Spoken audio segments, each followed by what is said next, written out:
Donc, oui, alors j'étais présenté un peu, c'est ronflant, tout ça, docteur en sociologie, ça. Je suis étudiant en fait, oui. Pour moi un docteur, c'est quelqu'un qui étudie.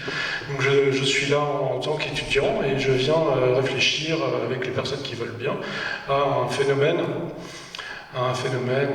social, le sport, un phénomène social total, on dit même, parce que c'est un phénomène complexe qui fait intervenir plein de dimensions sociales, politiques, psychologiques, physiques, etc. Donc, ce que je veux dire par là, quand je dis viens étudier, avec qui veut, c'est que je ne suis pas là en donneur de leçons, je suis venu surtout pour poser des questions, poser des interrogations, et je pense que le plus important, le plus intéressant souvent dans ce genre de réunion, c'est ce qui se passe après, une fois que l'orateur a fini de parler. Souvent, c'est à travers les questions que je dis sans démagogie, mais plutôt par expérience. Souvent, c'est ce qui vient après qui est intéressant. Donc, je n'ai pas préparé un plan avec la leçon à donner. J'ai préparé un certain nombre de propositions de réflexion, à partir desquelles on pourra réfléchir à ce que représente le sport, et en particulier à ce que représente l'ultra-trail, mais ce n'est pas une obligation. On verra bien où nous mènera la discussion. Alors, on a dit que voilà, je représentais la sociologie critique du sport. Alors qu'est-ce que c'est que la sociologie critique du sport? C'est quelque chose qui vient des années 70. Il a fallu quand même attendre un certain temps avant de voir apparaître une critique radicale du sport de compétition. Elle est apparue, cette critique, dans l'après 68, en fait. Elle était même assez liée au mouvement de 68, et elle a été portée, elle est née, elle a été portée, elle a été menée jusqu'à aujourd'hui par quelqu'un que vous avez peut-être vu là, il y a 2 ans, je crois, Jean-Marie Brault. C'est vraiment la personne qui est la colonne vertébrale, finalement, de la critique du sport jusqu'à aujourd'hui, et notamment dans les années 70. Alors, quels étaient les appuis, sur quoi s'appuyait la critique radicale du sport? D'abord, on ne critique pas le sport pour critiquer le sport, en fait. On ne critique pas le sport en soi. On critique le sport parce que le sport n'existe pas indépendamment de la société dans laquelle il est apparu. Et la société dans laquelle il est apparu, c'est la société victorienne du XIXe siècle, la société de la révolution industrielle. Donc déjà, ça réduit un petit peu le champ de ce qu'on appelle parfois un petit peu communément le sport, où on fait référence au sport antique, le sport et les dieux. Non, le sport moderne tel qu'il existe aujourd'hui, c'est une rationalisation pour l'essentiel des pratiques traditionnelles, des pratiques physiques traditionnelles, qui apparaît dans l'Angleterre de la Révolution industrielle, et en fait qui est le compagnon de route du développement de la société industrielle et de la société capitaliste.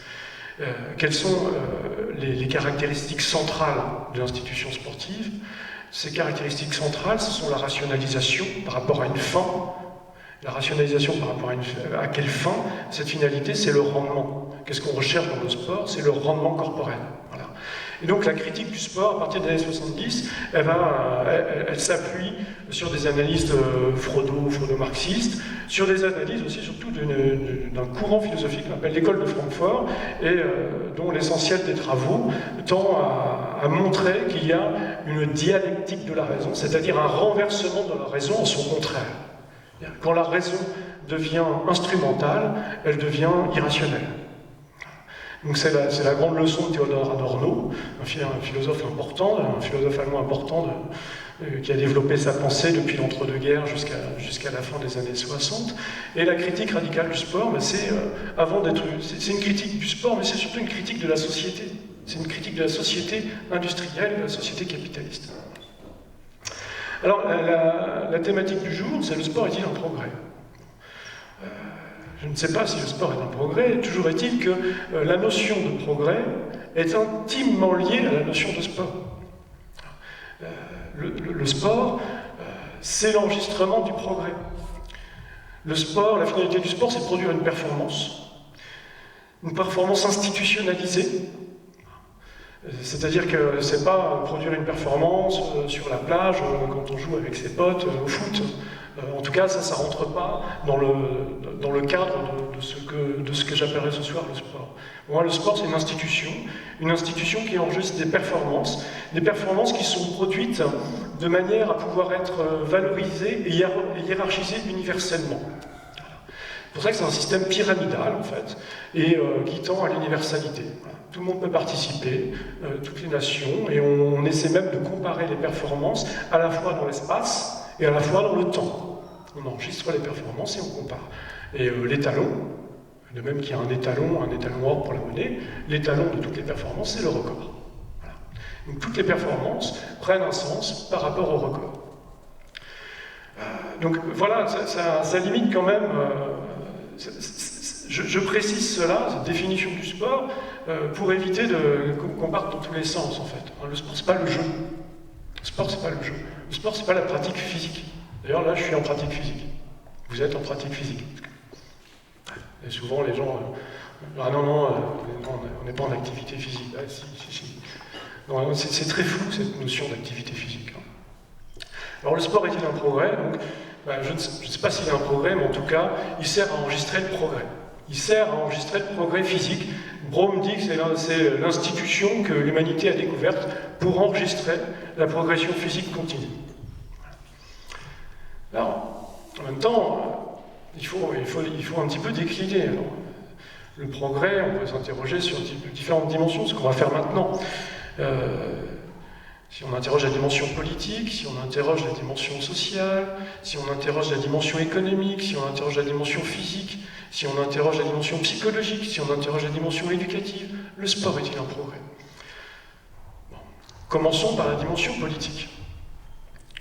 Un des arguments forts de l'institution sportive, et des gens qui soutiennent l'institution sportive, et des commentateurs, c'est de dire que le sport représente un progrès politique. C'est-à-dire qu'il peut, prendre un exemple très concret, il y a quelques années, au moment de l'organisation des Jeux Olympiques de Pékin, je lisais, nous pouvions lire partout que organiser les Jeux Olympiques à Pékin, c'était un levier pour amener la démocratie en Chine. Voilà. Donc, si on en croit ces commentaires, effectivement, le sport est un facteur de progrès, si on accepte de penser que la démocratie est un progrès politique par rapport à la réalité de la Chine contemporaine de l'époque. En réalité, pour quiconque est un petit peu attentif à ce qui se passe en Chine, le gouvernement chinois qui a obtenu l'organisation des Jeux Olympiques n'a jamais eu la volonté de faire de la Chine un régime politique démocratique. Et il a toujours dit, pour le régime chinois contemporain actuel, et pour le régime chinois de l'époque, je l'ai lu dans la presse, la démocratie c'est la Chienlit. Donc ça interpelle. Pourquoi faut-il absolument imaginer que le sport, ça favorise la démocratie alors qu'on l'organise dans un pays qui pense que la démocratie c'est la Chienlit? Donc, première interrogation. Autre interrogation, plutôt autre proposition. Je pense que l'institution sportive, en réalité, fait très bien le jeu des crises politiques. Des crises politiques qui ne mènent pas nécessairement à l'instauration de démocratie ou de régimes dans lesquels les individus peuvent jouir de justice sociale.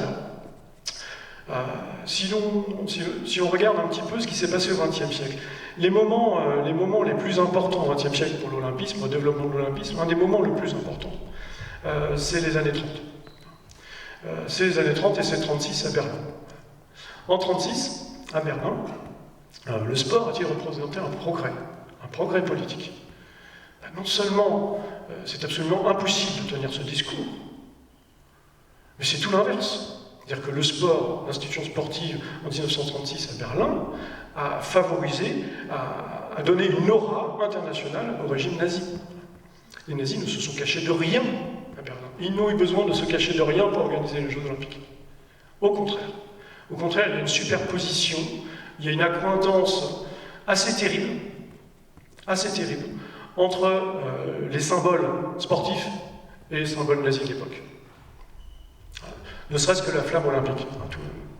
Tous les 4 ans, On explique aux enfants le symbole de la flamme olympique, c'est le symbole de la paix, de la réconciliation, etc.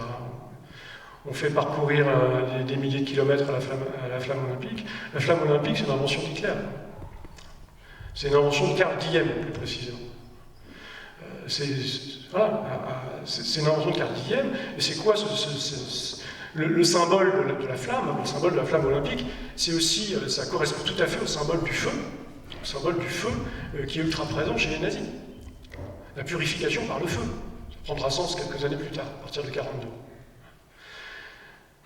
Quand Leni Riefenstahl, la cinéaste officielle du régime, filme les Jeux, c'est un film de commande du parti nazi quand elle filme les Jeux olympiques, elle filme les corps, elle filme des corps performants, elle filme des corps qui n'ont pas peur d'aller jusqu'au risque, elle filme des corps, finalement, comme les journalistes sportifs filment les corps aujourd'hui. C'est assez troublant. Il faut regarder le triomphe de la volonté.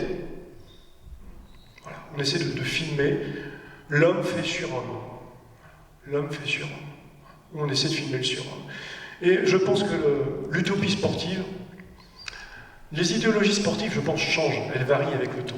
L'utopie sportive de la surhumanité, du surhomme, je pense que c'est un invariant, ça. Ça traverse le XXe siècle, et c'est très présent au début du XXIe. Je pense que c'est un invariant.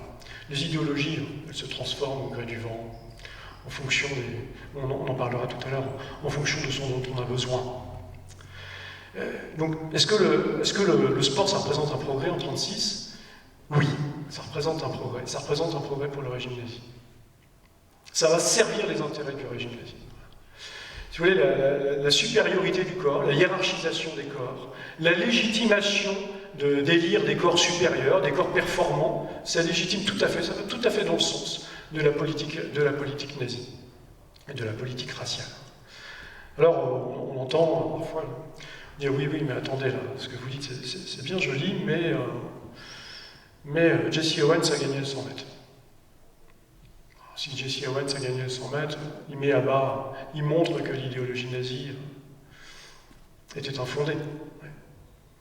Et si Jesse Owens avait perdu le 100 mètres. Donc si Jesse Owens avait perdu le 100 mètres, il aurait montré par l'absurde que les nazis avaient raison.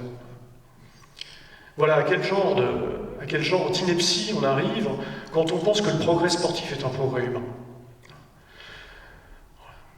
Alors vous allez me dire, et je suis d'accord avec vous, le nazisme, on en parlait un petit peu tout à l'heure en mangeant, c'est un exemple un peu facile, c'est terrifiant, et finalement on peut dire tout et son contraire avec cet exemple-là. Je ne le pense pas, mais effectivement c'est un peu facile. Alors souvenons-nous que dans les années 30, la Coupe du Monde de football sont organisées dans l'Italie fasciste. De la même manière, l'imagerie et l'idéologie du football va parfaitement servir l'idéologie du régime fasciste italien de l'époque. Souvenez-vous que le fascisme italien, la dimension culturelle du fascisme italien, est portée par les futuristes. Qu'est-ce qui fait triper les futuristes italiens, avec Marinetti notamment, qui est l'auteur du manifeste futuriste? C'est la vitesse, l'adoration pour la vitesse. Dans l'esthétique nazie, c'est différent, quoique, mais dans l'esthétique fasciste, il y a une fascination pour la vitesse. Et les futuristes sont fascinés par la vitesse, par la technique et par la vitesse. Et de cette manière-là, l'imagerie sportive sert tout à fait l'utopie fasciste ou l'idéologie fasciste. Les futuristes étaient comblés par le sport.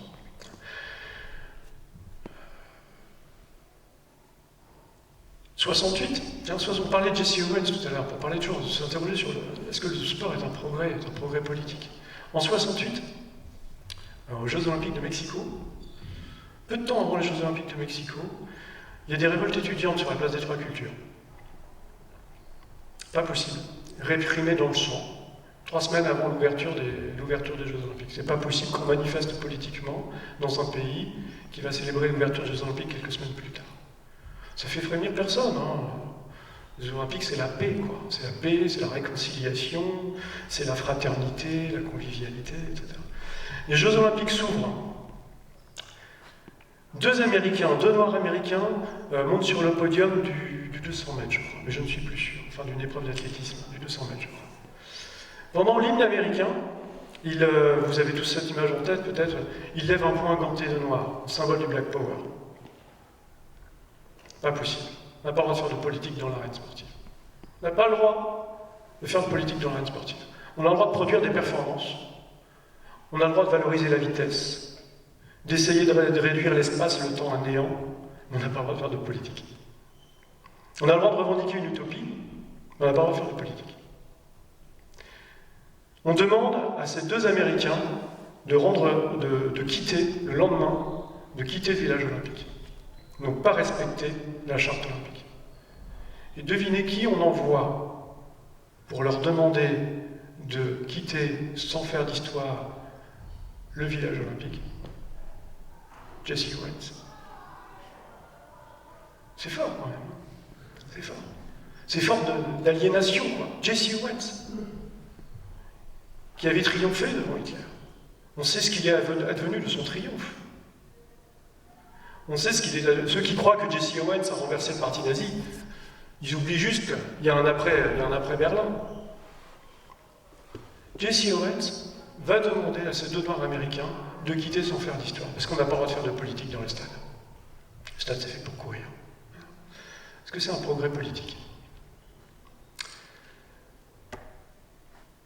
Tiens, plus près de nous,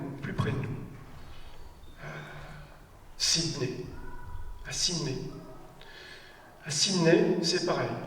On utilise les Jeux Olympiques, pour montrer au monde entier que la société australienne est une société réconciliée, qui a fait la paix avec ses aborigènes. Kennedy n'a pas fait la paix avec les aborigènes. On les a écrasés et parqués dans des réserves. Simplement, les Jeux Olympiques, et notamment, c'est terrible, notamment en la personne de Cathy Freeman, vont complètement servir à légitimer une histoire, en fait, l'histoire de la domination de la mise sous domination des populations aborigènes. Sur des territoires qui appartenaient aux aborigènes, on élève un stade. Lors de la cérémonie d'ouverture, on fait danser des aborigènes. Et Cathy Freeman devient le symbole d'une population intégrée, parce qu'elle est capable de courir le 400 mètres comme les Occidentaux. Je ne sais pas si vous vous souvenez de Cathy Freeman. Elle courait le 400 mètres, donc c'est une athlète assez musculeuse, assez bodybuildée, elle courait le 400 mètres avec une combinaison intégrale, capuche, combinaison intégrale de latex. Je crois que c'est son père qui avait déclaré à l'époque, dans un papier, dans une interview, qu'en aucun cas Cathy Freeman ne pouvait incarner la culture aborigène. En aucun cas. Les aborigènes, leur culture a été détruite. Et qu'en est-il de la culture aborigène dans un stade?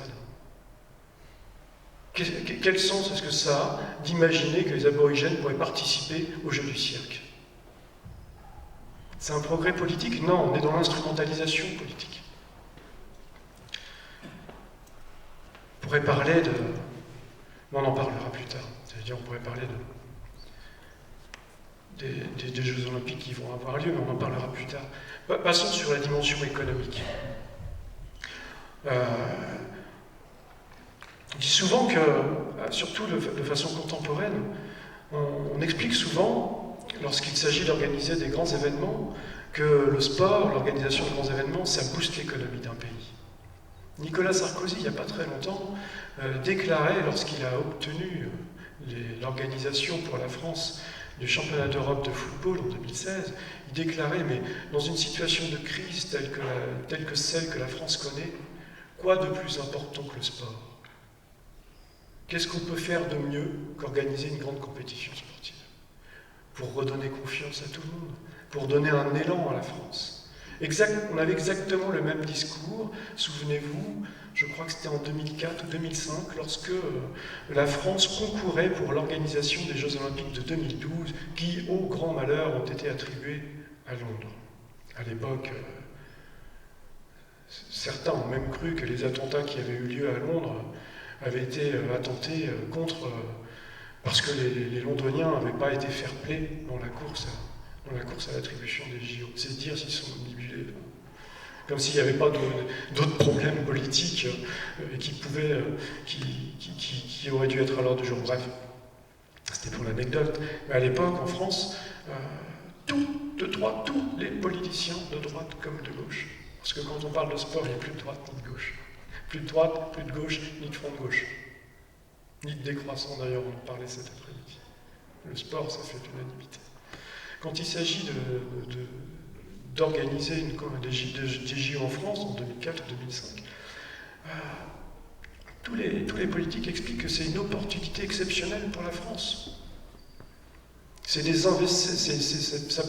presque l'occasion de mettre en place une politique de grands travaux. Qu'en est-il d'Athènes? Les Jeux Olympiques d'Athènes en 2004. Ils ont coûté 10 milliards aux contribuables grecs. Ils avaient été projetés à 2,5 milliards. Cette année-là, le déficit du pays a été multiplié par 4. Aujourd'hui, de toute évidence, il apparaît que les investissements qui ont été menés à Athènes pour l'organisation de ces extraordinaires Jeux Olympiques, souvenez-vous, hein, c'était les 2004, Athènes, c'est le retour à l'Antiquité, quoi. Hein, des jeux grandioses pour un pays qui n'en avait pas les moyens.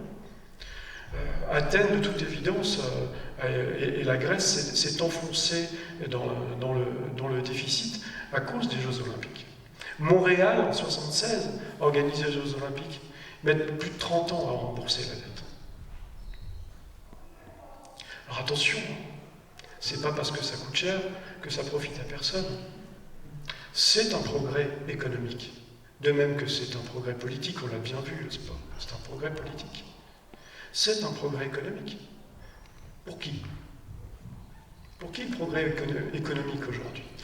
Par exemple, quand on organise des Jeux Olympiques à Sochi, au début, c'est toujours la même histoire. Ça doit coûter 2 milliards, 2,5 milliards. À l'arrivée, ça coûte le double, le triple, le quintuple. Qui paye? La plupart du temps, c'est l'État. C'est le citoyen. Et à qui est-ce que ça profite? Ben, ça profite actuellement, pour l'essentiel, ça profite aux entreprises de BTP. Et pourquoi est-ce que c'est surfacturé? Pourquoi est-ce qu'un projet qui initialement est projeté à 2,5 milliards finit à 10 milliards? Ben parce qu'à 10 milliards, on dit que ça coûte trop cher et on n'en veut pas. Alors on l'a pour 2,5 milliards et après ça coûte 10 milliards. Ah mais il s'est passé la même chose pour le Stade de France. Hein. Le coût du Stade de France a été multiplié par 2. À Londres, quand les Londoniens, c'était les Jeux, hein, Londres allait organiser les Jeux de la sobriété. 2,5 milliards ça devait coûter. Aujourd'hui, les estimations sont proches de 30 milliards.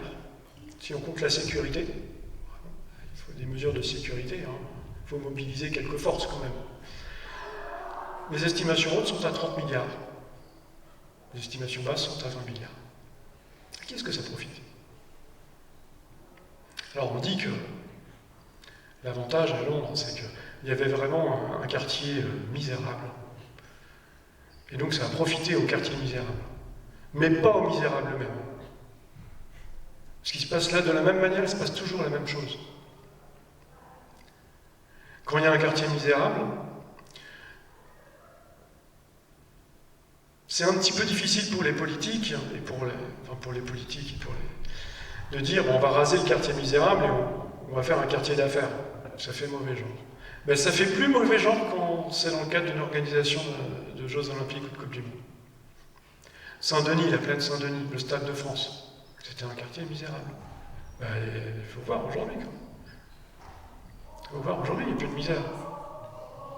Il y a un stade, et autour, il y a des grands magasins, et il y a un quartier d'affaires. Enfin, un quartier d'affaires plutôt pour les petites affaires. On est quand même en Seine-Saint-Denis. Où sont passés les miséreux? Ils sont plus loin. Ils sont plus loin. D'ailleurs, c'est intéressant de prendre l'autoroute qui mène de Paris jusqu'à Roissy, par exemple, actuellement, parce que les bidonvilles ont fleuri. On voit des tentes à peu près partout sous les ponts, etc. Ça fait réfléchir. Qu'est-ce qui se passe à Rio actuellement? On en parle beaucoup. Mais... à Rio, on rase les favelas.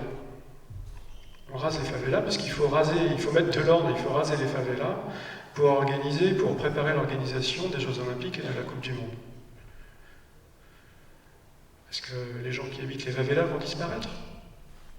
Ils vont aller plus loin. On les expulse de leur maison, mais de toute façon, ils n'ont pas le titre de propriété. Ouais, ces gens-là, on leur demande d'aller habiter plus loin. Qu'est-ce qui s'est passé à Pékin? Qu'est-ce qui s'est passé à Pékin? Si Pékin, du jour au lendemain, avait rasé l'équivalent en superficie, c'était l'équivalent du centre de Paris. Si Pékin avait rasé cette superficie pour dire maintenant, on modernise la ville, il y aurait eu des critiques. On aurait dit non, c'est pas possible, on ne peut pas mettre les gens dehors. Les Chinois l'ont fait. Les Chinois l'ont fait. Ils ont détruit tout le centre historique. Ils ont mis les gens dehors. Et on a construit, en quelques années, c'est le miracle chinois. En quelques années, on a fait venir plusieurs centaines de milliers de paysans qui sont expropriés de leurs terres à la campagne. On les avait fait venir en ville pour construire des installations olympiques. Ils n'avaient même pas le droit de résidence. Ils vivaient comme des esclaves, là. C'était payé de misère. Ils dormaient sur les chantiers. Une fois les travaux terminés, on les a renvoyés dans leur misère. Et le monde entier était convoqué à Pékin pour célébrer le miracle chinois. Et de la même manière, ce qui est intéressant, c'est que dans les années 70, Braun parlait du sport, il disait c'est un appareil idéologique d'État. C'est un concept althusserien. Althusser était le philosophe marxiste en vogue à l'époque. Il disait c'est un appareil idéologique d'État. Je crois qu'aujourd'hui, on ne peut pas se contenter de dire que c'est un appareil idéologique d'État. Ce n'est pas simplement une force idéologique, le sport. C'est aussi une force stratégique. Ça accélère, dans le cadre de Pékin par exemple, on voit très bien que ça accélère les transformations urbanistiques par exemple. Au profit de qui? Des gens qui habitent? Non. Pas au profit des gens qui habitent. Qu'est-ce qu'on a fait à Pékin? Là, on a construit des centres d'affaires.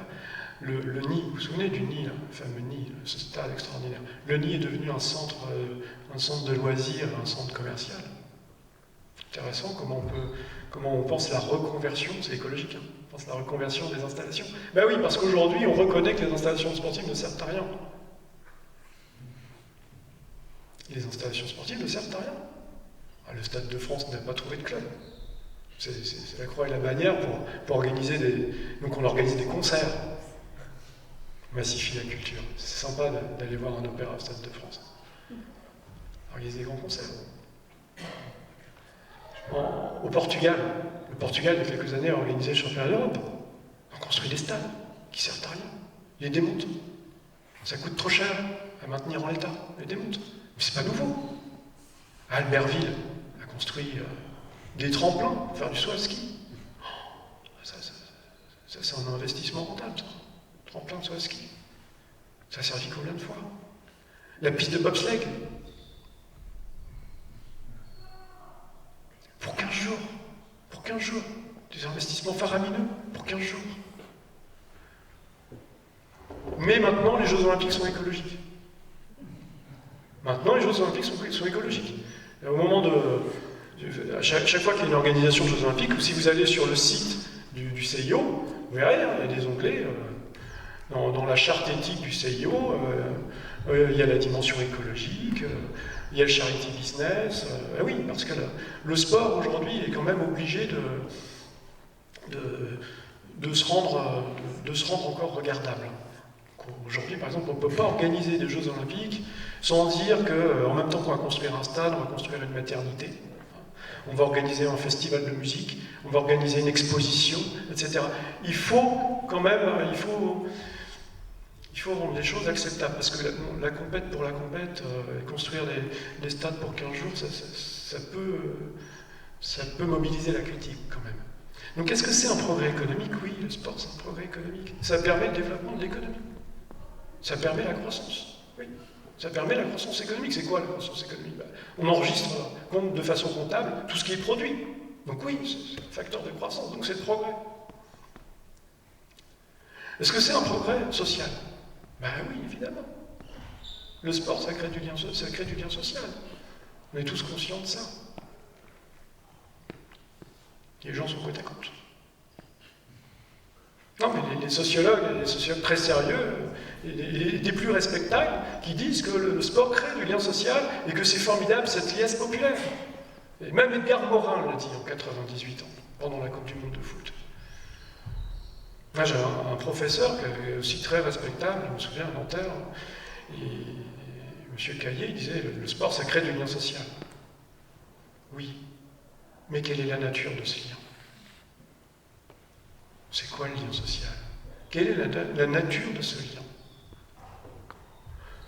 Quand Videla, en 78, il organise la Coupe du Monde de foot. On la jante, la jante de Videla, la jante militaire. On torture à quelques centaines de mètres du stade à cette époque-là. Tout le monde le sait. Tout le monde le sait.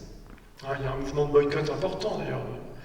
Là aussi, Jean-Marie Brome était de la partie, était un fer de lance de ce mouvement de boycott exemplaire.